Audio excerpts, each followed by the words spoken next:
Hello guys, সবাই কেমন আছো? সবাইকে কোজাগরি লক্ষ্মী পূজার অনেক অনেক শুভেচ্ছা ও অভিনন্দন জানিয়ে আজকের ভিডিওটা শুরু করছি। তো দেখো, সারাদিন এত ব্যস্ততার মাঝে তো সারাদিনের ভিডিওটা করা হয়নি। তো যখন থেকেই সমস্ত কিছু রেডি করা হয়ে গেছে, তারপর ভাবলাম আমার বন্ধুদের সঙ্গে একটু শেয়ার করতে হবে। আর কত যুদ্ধ করে যে এই পুজোটা করছি সেটা আমি একমাত্র জানি। তো সেই গল্পটাই আজ তোমাদের সঙ্গে শেয়ার করব।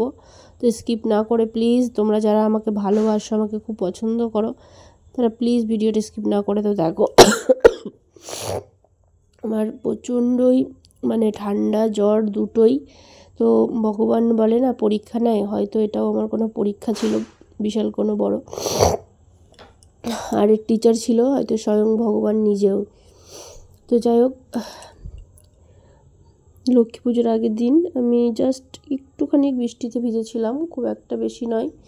তো সেই ভিজতেই আর কি অ্যাকচুয়ালি থালা বাসন মাজছিলাম ঠাকুরেরই পুজোর জন্য। তো সেখান থেকে পড়ে গেছি, পড়ে গিয়ে মাজায় বেশ ভালোই লেগেছে।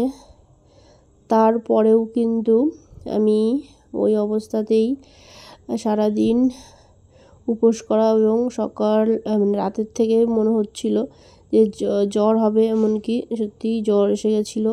তো ওই অবস্থাতেই আমি ভগবানের জন্য সমস্ত রকম আমার যতটুক সাধ্য, ভগবান আমাকে যতটুক সাধ্য দিয়েছে সেই মতোই চেষ্টা করেছি সব কিছু জোগাড় করার। তো দেখো, এই যে একটু গোবিন্দভোগ চালের খিচুড়ি রান্না করেছি, একটু সুজি, একটু লুচি, আর একটু ক্ষীর বানিয়েছিলাম। আর এই যে অনেক রকমের ভাজা শস্য, ওগুলোকে বলা হয় 14-12 ভাজা বলে অনেকে। তো সেই 12 ভাজা, সেগুলো দিয়ে সমস্ত কিছু নিজে একা হাতে সম্পূর্ণ করেছি। আর এই যে মা লক্ষ্মীকে সাজানোর ভিডিওটা করেছিলাম আগের দিন রাত্রেবেলায়, সাজিয়ে রেখেছি মা লক্ষ্মীকে। কীভাবে আমি পরিষ্কার করলাম দেখো, একদম সোনার মতো ঝকঝক করছে। কিভাবে করলাম তো সেটাও তোমাদেরকে জানাবো বা দেখাবো অন্য ভিডিওতে। তারপর ফল টলগুলো সব গুছিয়ে নিয়েছি। এই যে দেখো, মুড়ির মোয়া, চিড়ের মোয়া, তিলের নাড়ু, নারকেল নাড়ু, আর হচ্ছে ছোটো ছোটো মিষ্টি, খেজুর। তো দেখতেই পাচ্ছ, মোটামুটি ছোটোখাটোর মধ্যে যতদূর সম্ভব পেরেছি আয়োজন করেছি।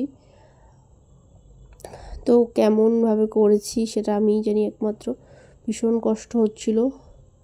তার মধ্যে একটা প্রদীপ জ্বালানোর কথা ছিল আমার, কথা বলতে ওটা একটা নিয়ম। তো সেই নিয়ম অনুযায়ী সেই প্রদীপটা যতক্ষণ না প্রদীপের ঘি 200 গ্রাম ঘি দিতে হবে। তো সেই ঘিটা যদি যতক্ষণ শেষ না হবে ততক্ষণ আমি ঘুমাতে পারবো না। তো সারাদিন এই জ্বর গায়ে এত কিছু করার পরেও আমি প্রদীপটা সন্ধ্যের দিকে জ্বালিয়েছিলাম।